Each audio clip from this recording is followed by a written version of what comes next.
ಆಚಿ ಮಸಾಲ. ಎಂತ ಅಡಿಗೆಯ ರುಚಿಯಾಗೋ ರಹಸ್ಯವು 20 ರೂಪಾಯಿ. ವರಮಹಾಲಕ್ಷ್ಮಿ ಹಬ್ಬವನ್ನ 21ನೇ ತಾರೀಕು, ಅದೇ ರೀತಿಯಾಗಿ 28ನೇ ತಾರೀಕು ಮತ್ತೆ 4ನೇ ತಾರೀಕು, 11ನೇ ತಾರೀಕು ತುಂಬಾನೇ ಕನ್ಫ್ಯೂಸ್ ಆಗ್ತಾ ಇದೆ. ಯಾವ ದಿನ ಹಬ್ಬ ಮಾಡಬೇಕು ಅನ್ನೋದು, ಅದ್ರ ಬಗ್ಗೆ ತಿಳಿಸ್ಕೊಳ್ಳಿ.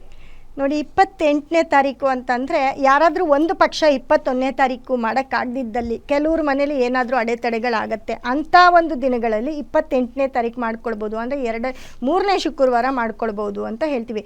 ಆದರೆ ಆ ಮೂರನೇ ಶುಕ್ರವಾರ ಏನಪ್ಪ ಆಗುತ್ತೆ ಅಂದರೆ 28ನೇ ತಾರೀಕು ಬಂದಿರೋದ್ರಿಂದ 28/8/2026 ಅಂದರೆ 28 ಅಂದಾಗ ಅಲ್ಲಿ 8 ಅನ್ನೋದು 2 ಸತಿ ಪಾಸ್ ಆಗುತ್ತೆ. ಈ ವರ್ಷದ ಡೇಂಜರ್ ನಂಬರು 8 ಅಂತ ಕೂಡ ಹೇಳಿದ್ದೆ. ಜೊತೆಗೆ ಈ 1 and 1 ಕಾಂಬಿನೇಷನ್ ಎಲ್ಲ ಟೋಟಲ್ ಮಾಡಿದಾಗ 1 and 1 ಕಾಂಬಿನೇಷನ್ ಬರುತ್ತೆ. 1 ಅನ್ನೋದು ಕೂಡ ಈ ವರ್ಷಕ್ಕೆ ಬಹಳಷ್ಟು ಡೇಂಜರ್ ನಂಬರು, ನೆಗೆಟಿವ್ ನಂಬರ್ ಅಂತ ಹೇಳಿದೆ. ವರ್ಷಕ್ಕೆ ಒಂದು ಸತಿ ಹಬ್ಬವನ್ನು ಮಾಡ್ತೀರಾ, ಅದನ್ನು ನಿಮ್ಮ ಒಂದು ಪಾಸಿಟಿವ್ ಡೇಟಲ್ಲಿ ಮಾಡ್ಕೊಳ್ಳಿ. ಬರ್ತಕ್ಕಂಥ ಡೇಟ್ ಕೂಡ ಇಂಪಾರ್ಟೆಂಟ್ ಆಗಿರುತ್ತೆ. ಹಾಗಾಗಿ ಯಾಕೆ ಆವತ್ತಿನ ದಿನ ಬೇಕು ಅಂತ ನನ್ನ ಅನಿಸಿಕೆ.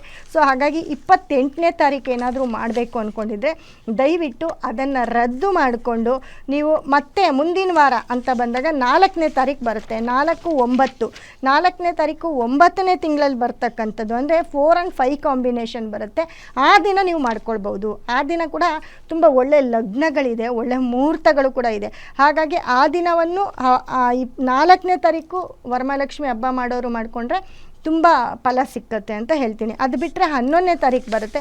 11ನೇ ತಾರೀಕು ಬಂದಾಗ 2 and 3 ಕಾಂಬಿನೇಷನು ಅವತ್ತಿನ ದಿನ ಕೂಡ ಮಾಡ್ಕೊಳ್ಬೋದು. ಅಂದರೆ ಅದು ಕೊನೆಯ ಶುಕ್ರವಾರ ಆಗಿರುತ್ತೆ. ಸೊ ಆ ದಿನದಲ್ಲೂ ಹಬ್ಬ ಮಾಡ್ಕೊಳ್ಬೋದು. ಅಂದರೆ ನಾರ್ಮಲಾಗಿ 21ನೇ ತಾರೀಕು ಬಿಟ್ಟರೆ 4ನೇ ತಾರೀಕು ಮಾಡಿಕೊಂಡ್ರೆ ತುಂಬ ಸೂಕ್ತ, ಪ್ರಶಸ್ತವಾಗಿರುತ್ತೆ ಅಂತ ನನ್ನ ಅನಿಸಿಕೆ. 4ನೇ ತಾರೀಕು ಮಾಡ್ಕೊಳ್ಬೋದು. ಜೊತೆಗೆ 21 ತುಂಬ ಚೆನ್ನಾಗಿದೆ ಡೇಟು, ತುಂಬ ದಿನ. ಯಾಕಂದರೆ ನಾವು ಒಂದು ದಿನವೆಲ್ಲ ಒಂದು ಹಬ್ಬಕ್ಕೆ ಅಂತ ಬಂದಾಗ ದಿನ ಪೂರ್ತಿ ಒಳ್ಳೆ ದಿನವೇ ಇರುತ್ತೆ. ಆದರೆ ಅದರಲ್ಲೊಂದು ಮುಹೂರ್ತ ಅಂತಿರುತ್ತೆ. ಆ ಮುಹೂರ್ತದಲ್ಲಿ ಹಬ್ಬ ಮಾಡಿದಾಗ ಆ ಫಲ ಕೂಡ ನಮಗೆ ಸಿಕ್ಕತ್ತೆ. ಇವಾಗ ನಾವು ಯಾವುದೇ ಒಂದು ಮದುವೆ ಮಾಡಿದಾಗ, ಮನೆ ಗುರುಪ್ರವೇಶ ಮಾಡಿದಾಗ ಯಾವುದೇ ಒಂದು ದಿನವನ್ನು ನೋಡಿರ್ತೀವಿ, ಒಳ್ಳೆಯ ದಿನ ನೋಡಿರ್ತೀವಿ. ಅದರಲ್ಲಿ ಇಂಪಾರ್ಟೆಂಟಾಗಿ ಮಾಡ್ತಕ್ಕಂಥ ಇವಾಗ ದಾರ ಮುಹೂರ್ತ ಟೈಮ್ ಅಂತ ಹಾಕಿರ್ತಾರೆ. ಆ ಮುಹೂರ್ತ ಇಂಪಾರ್ಟೆಂಟ್ ಆಗಿರುತ್ತೆ. ಆ ದಿನ ತುಂಬ ಚೆನ್ನಾಗಿದ್ರು. ಅದರಲ್ಲಿ ನಾವು ಏನು ತಾಳಿ ಕಟ್ಟೋದಕ್ಕೆ ಅಂತಲೇ ಒಂದು ಟೈಮು, ಒಂದು ಮುಹೂರ್ತವನ್ನು ನೋಡ್ತೀವೋ ಅದೇ ರೀತಿ ಆ ಮುಹೂರ್ತ ಲಗ್ನ ಅನ್ನೋದು ಇಂಪಾರ್ಟೆಂಟ್ ಆಗಿರುತ್ತೆ. ಹಾಗಾಗಿ ಹಬ್ಬದ ದಿನ ಕೂಡ 21ನೇ ತಾರೀಕು ಕೂಡ ತುಂಬ ಚೆನ್ನಾಗಿರೋದ್ರಿಂದ ಆವತ್ತಿಗೆ ಒಂದು ಮುಹೂರ್ತ, ಒಂದು ಲಗ್ನ ಇರುತ್ತೆ.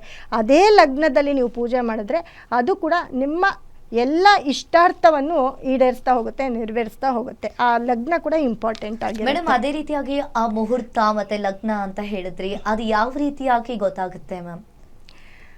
ಮುಹೂರ್ತ ಲಗ್ನ ಅಂತ ಬಂದರೆ ಅದು ನೋಡಿ, ಇವಾಗ ನಮ್ಮ ಒಂದು ಸಂಸ್ಥೆ ನಂಬರ್ಗೆ ಕರೆ ಮಾಡಿದ್ರೆ ಖಂಡಿತವಾಗ್ಲೂ ನಿಮಗೆ ಆ ಮುಹೂರ್ತ ಮತ್ತು ಆ ಲಗ್ನ, ಜೊತೆಗೆ ಯಾವ ಬಣ್ಣದ ಬಟ್ಟೆನ ಹಾಕ್ಕೊಳ್ಬೇಕು ದೇವರಿಗೆ, ಯಾವ ಬಣ್ಣದ ಸೀರೆ ನಾವು ಉಟ್ಕೊಂಡು ಪೂಜೆ ಮಾಡಬೇಕು, ಪೂಜೆ ಮಾಡೋರು ಮನೆ ಮಂದಿ ಎಲ್ಲ ಯಾವ ಒಂದು ಬಣ್ಣವನ್ನು ಹಾಕ್ಕೊಂಡ್ರೆ ಪಾಸಿಟಿವ್ ಬರುತ್ತೆ. ಜೊತೆಗೆ ನೈವೇದ್ಯ ಅನ್ನೋದು ಇಂಪಾರ್ಟೆಂಟ್ ಆಗಿರುತ್ತೆ. ಎಲ್ಲರೂ ಮಾಡೋ ನೈವೇದ್ಯಕ್ಕಿಂತ ಅವತ್ತಿನ ಗ್ರಹಗತಿಗಳು ಏನಿದೆ, ಅವತ್ತಿನ ನಕ್ಷತ್ರ ಏನಿದೆ, ಅವರಿಗೆ ಸಂಬಂಧಪಟ್ಟಂತಹ ನೈವೇದ್ಯವನ್ನು ಮಾಡಿದಾಗ ಬಹಳಷ್ಟು ಅದೃಷ್ಟ ಬರುತ್ತೆ. ಅಂದರೆ ಅದು ತೃಪ್ತಿ ಪಡಿಸ್ದಂಗಾಗುತ್ತೆ. ದೇವ್ರಿಗೂ ಒಂದಕ್ಕೆ ಅಲ್ಲ, ಅವತ್ತಿನ ನಕ್ಷತ್ರಕ್ಕೆ, ಅವತ್ತಿನ ಗ್ರಹಗಳಿಗೆ, ಅವತ್ತು ಏನು ಲಗ್ನ ಇರುತ್ತೆ ಅವತ್ತಿನ ಒಂದು ನಕ್ಷತ್ರಕ್ಕೂ ಸಮೇತ ಗ್ರಹಗಳಿಗೂ ಸೇರಿ ನಾವು ನೈವೇದ್ಯವನ್ನು ಇಟ್ಟಾಗ ಅದು ಎಲ್ಲೋ ಒಂದು ಕಡೆ ನಮಗೆ ಅದು ಫಲಿಸ್ತಾ ಹೋಗುತ್ತೆ. ಅಂದರೆ ಇವಾಗ ನಾವೇನು ಹೇಳ್ತೀವಿ, ಒಂದೊಂದು ದಿನ, ಇವಾಗ ಕೆಲವೊಂದು ದಿನ ನಾವು ಸಜ್ಜಿಗೆಯನ್ನೇ ಮಾಡಬೇಕು ಅಂತ ಹೇಳ್ತೀವಿ. ಕೆಲವೊಂದು ಹಬ್ಬಗಳಲ್ಲಿ ಒಬ್ಬಟ್ಟನ್ನೇ, ಯುಗಾದಿ ಹಬ್ಬದಲ್ಲಿ ಸಿಹಿ ಕಹಿಯನ್ನೇ ತಿನ್ನಬೇಕು ಅಂತ ಹೇಳ್ತೀವಿ, ಮತ್ತು ಒಬ್ಬಟ್ಟನ್ನೇ ಮಾಡಬೇಕು ಅಂತ ಹೇಳ್ತೀವಿ. ಹಾಗೆಯೇ ಆ ದಿನಕ್ಕೆ ತಕ್ಕನಾಗಿ ಆ ಗ್ರಹಗಳಿಗೆ ಸಂಬಂಧಪಟ್ಟ ನೈವೇದ್ಯವನ್ನಿಟ್ಟಾಗ ತುಂಬ ಅಂದರೆ ನಾವು ಮಾಡೋ ಪೂಜೆ ಕೂಡ ಫಲಿಸ್ತಾ ಹೋಗುತ್ತೆ. ಜೊತೆಗೆ ಯಾವ ಒಂದು ಹಣ್ಣು ಇಡಬೇಕು, ಹಣ್ಣು ಕೂಡ ನಾರ್ಮಲಾಗಿ ಎಲ್ಲರೂ ಎಲ್ಲ ಹಣ್ಣನ್ನು ಇಡ್ತೀರ. ಯಾಕಂದರೆ ವರಮಹಾಲಕ್ಷ್ಮಿ ಹಬ್ಬಕ್ಕೆ ಎಲ್ಲ ಹಣ್ಣುಗಳಿಡೋ ಅಂಥದ್ದು ಪ್ರತೀತಿ ಇದೆ. ಅದರ ಜೊತೆಗೆ ಅವತ್ತಿನ ಡೇ ಸ್ಪೆಷಲ್ ಏನು, ಯಾವ ನಕ್ಷತ್ರ, ಯಾವ ಗ್ರಹ, ಯಾವ ಒಂದು ಹಣ್ಣನ್ನು ಇಡಬೇಕು, ಆ ಹಣ್ಣನ್ನು ಇಟ್ಟು ಪೂಜೆ ಮಾಡಿದಾಗ ಎಲ್ಲೋ ನಮ್ಮ ಫಲ ಕೂಡ ಸಿದ್ಧಿ ಆಗತ್ತೆ. ಆ ದಿನಕ್ಕೆ ಹಣ್ಣು ವಿಶೇಷ ಆಗಿರುತ್ತೆ. ಅದ್ರ ಬಗ್ಗೆನೂ ಮಾಹಿತಿಯನ್ನು ತಿಳಿಸ್ಕೊಡ್ತೀನಿ. ಜೊತೆಗೆ ಯಾವ ಹೂವನ್ನು ಇಡಬೇಕು, ಥರ ಹೂವನ್ನು ಹಾಕ್ತೀರಾ, ಇಲ್ಲ ಅಂತಲ್ಲ, ಎಲ್ಲ ಥರದ ಹೂವನ್ನು ಹಾಕ್ತೀರಾ. ಆದರೆ ಮುಖ್ಯವಾಗಿ ಅವತ್ತಿನ ದಿನ ಯಾವ ಹೂವು ಮರೀದಿರ ದೇವ್ರಿಗೆ ಇಡಬೇಕು ಅನ್ನೋದನ್ನು ಕೂಡ ಅದನ್ನು ನಮ್ಮ ಸಂಸ್ಥೆ ನಂಬರ್ಗೆ ಕರೆ ಮಾಡಿದ್ರೆ ತಿಳಿಸ್ಕೊಡ್ತೀನಿ. ಅದರ ಜೊತೆಗೆ ವರಮಹಾಲಕ್ಷ್ಮಿ ಹಬ್ಬಕ್ಕೆ ಅಂತಲೇ ನಮ್ಮ ಅಮಿತಾ ಕ್ರಿಸ್ಟಲ್ ನ್ಯೂಮರಾಲಜಿಸ್ಟ್ ನಮ್ಮ ಸಂಸ್ಥೆಯಿಂದ ನಮ್ಮ ಕಡೆಯಿಂದ ಒಂದು ಶ್ರೀ ಚಕ್ರವನ್ನು ಕೊಡ್ತಾ ಇದ್ದೀವಿ, ಅಂದರೆ ವರಮಹಾಲಕ್ಷ್ಮಿ ಕಿಟ್ ಅಂತ ಕೊಡ್ತಾ ಇದ್ದೀವಿ. ಅದರಲ್ಲಿ ಅವತ್ತಿನ ದಿನದ ಏನು ನಾವು ಜ್ಯೇಷ್ಠ ನಕ್ಷತ್ರ ಬಂದಿರುತ್ತೆ, ಬುಧನಿಗೆ ಸಂಬಂಧಪಟ್ಟಂತಹ ಒಂದು ಶ್ರೀ ಚಕ್ರವನ್ನು ಕೊಡ್ತಾ ಇದ್ದೀವಿ ನಮ್ಮ ಸಂಸ್ಥೆಯಿಂದ. ಹಾಗಾಗಿ ನಮ್ಮ ಸಂಸ್ಥೆ ನಂಬರ್ಗೆ ಕರೆ ಮಾಡಿದ್ರೆ ಮುಹೂರ್ತ ಅಂದರೆ ಲಗ್ನ ಪ್ಲಸ್ ಮುಹೂರ್ತ ಜೊತೆಗೆ ಬಣ್ಣಗಳು, ಹೂವು, ಹಣ್ಣು ಜೊತೆಗೆ ನಮ್ಮ ಈ ಒಂದು ಶ್ರೀಚಕ್ರವನ್ನು ನಿಮಗೆ ತಲುಪಿಸ್ಕೊಡ್ತೀವಿ. ನೀವು ಎಲ್ಲಿಂದ ಕರೆ ಮಾಡಿದ್ರು ಕೂಡ ನಾವು ಆನ್ಲೈನ್ ಮುಖಾಂತರ ಕೂಡ ಈ ಒಂದು ಶ್ರೀಚಕ್ರವನ್ನು ತಲುಪಿಸ್ಕೊಡ್ತೀವಿ. ಅದನ್ನು ನೀವು ದೇವ್ರ ಮುಂದೆ ಇಟ್ಟು ಅವತ್ತು ಪೂಜೆ ಮಾಡಿ ನೀವೇನು ಬೇಕಾದರೂ ಕೇಳ್ಕೊಳ್ಳಿ. ನಿಮ್ಮ ಮನೆ ಆಗ್ತಕ್ಕಂಥದ್ದು, ನಿಮ್ಮ ಮನೇಲಿ ವಿದ್ಯಾಭ್ಯಾಸ ಚೆನ್ನಾಗಿ ಆಗ್ತಕ್ಕಂಥದ್ದು, ಮದುವೆ ಕಾರ್ಯ ಆಗಬೇಕಾಗಿರೋವಂಥದ್ದು, ಅದು ಬಿಸ್ನೆಸ್ಸು, ನಿಮ್ಮ ಏನು ದುಡ್ಡು ಕಾಸಿಗೆ ಸಮಸ್ಯೆ ಇದೆ ಅದನ್ನು ಕೂಡ ನೀವು ಮನಸೋ ಇಚ್ಛೆ ನೀವು ಕೇಳಿಕೊಂಡ್ರೆ ಖಂಡಿತ ಅದೆಲ್ಲವೂ ಕೂಡ ನೆರವೇರುತ್ತೆ. ಯಾಕಂದರೆ ವರ್ಷಕ್ಕೆ ಒಂದು ಸತಿ ನೀವು ಆ ಲಕ್ಷ್ಮಿಯನ್ನು ಆಹ್ವಾನ ಮಾಡ್ಕೊಳ್ತಾ ಇರ್ತೀರ. ಅದನ್ನು ತುಂಬ ನಿಷ್ಠೆಯಿಂದ ಪಾಪ 15-20 ದಿವಸದಿಂದ ಮನೆಯನ್ನು ಶುಚಿ ಮಾಡಿ ಕ್ಲೀನ್ ಮಾಡಿ ಆ ಹಬ್ಬಕ್ಕೆ ಏನೇನು ಬೇಕು ಸಕಲ ಸಿದ್ಧತೆಗಳನ್ನ ಕೂಡ ಮಾಡ್ಕೊಳ್ತಾ ಇದ್ದೀರಾ. ಆಗಲೇ ಈ ನಮ್ಮ ಬೆಂಗಳೂರಲ್ಲಿ ಏನಾಗ್ತಿದೆ, ಎಲ್ಲೂ ಮಾರ್ಕೆಟಲ್ಲಿ ಕಾಲಿಡೋಕ್ಕಾಗ್ತಿಲ್ಲ, ಚಿಕ್ಕಪೇಟೆಯಲ್ಲಿ ಕಾಲಿಡೋಕ್ಕಾಗ್ತಿಲ್ಲ, ಸೀರೆ ಅಂಗಡಿಯಲ್ಲಿ ಕಾಲಿಡೋಕ್ಕಾಗ್ತಿಲ್ಲ. ಇದೆಲ್ಲವೂ ಕೂಡ ಈ ವರಮಹಾಲಕ್ಷ್ಮಿಯ ಹಬ್ಬದ ಒಂದು ವೈಬ್ರೇಷನ್ನು.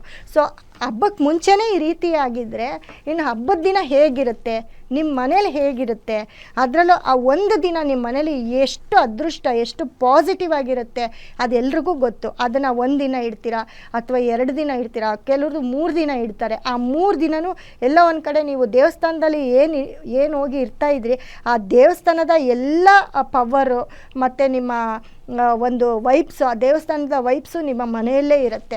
ಅವರವರ ಒಂದು ಪರಿಸ್ಥಿತಿಗೆ ತಕ್ಕ ಹಾಗೆ ಅವರವರು ಪೂಜೆ ಮಾಡ್ಕೊಳ್ಬೋದು. ಇದು ಆಡಂಬರವಾಗಿರ್ಬೋದು ಅಥವಾ ಅಲಂಕಾರಿಕವಾಗಿರ್ಬೋದು, ಯಾವುದೋ ಒಂದು ರೀತಿ ಪೂಜೆ ಮಾಡ್ತಾರೆ. ಆದರೆ ಎಲ್ಲರೂ ಕೂಡ ನಾನು ನೋಡಿರೋ ಮಟ್ಟಿಗೆ ಎಲ್ಲರೂ ಕೂಡ ಯಾವುದೇ ರೀತಿ ಪೂಜೆ ಮಾಡಿದ್ರು ತುಂಬ ಭಕ್ತಿಯಿಂದ ನಿಷ್ಠೆಯಿಂದ ಮಾಡ್ತಾರೆ ಮತ್ತು ಮಡಿಯಿಂದ ಮಾಡ್ತಾರೆ. ಒಂದು ನೈವೇದ್ಯವನ್ನು ಕೂಡ ತುಂಬ ಸ್ನಾನ ಮಾಡಿ ಭಕ್ತಿಯಿಂದ ಮಾಡ್ತಾರೆ. ಆ ಒಂದು ಜಾಗ, ಆ ದೇವರ ಒಂದು ಪ್ರಿಪ್ರೇಷನ್ನು ಎಲ್ಲವೂ ಕೂಡ ನಿದ್ದೆ ಬಿಟ್ಟು ಊಟ ಬಿಟ್ಟು ತುಂಬ ಮಡಿಯಿಂದ ಮಾಡ್ತಕ್ಕಂಥ ಒಂದು ಹಬ್ಬ ವರಮಹಾಲಕ್ಷ್ಮಿ ಹಬ್ಬ ಆಗಿರುತ್ತೆ.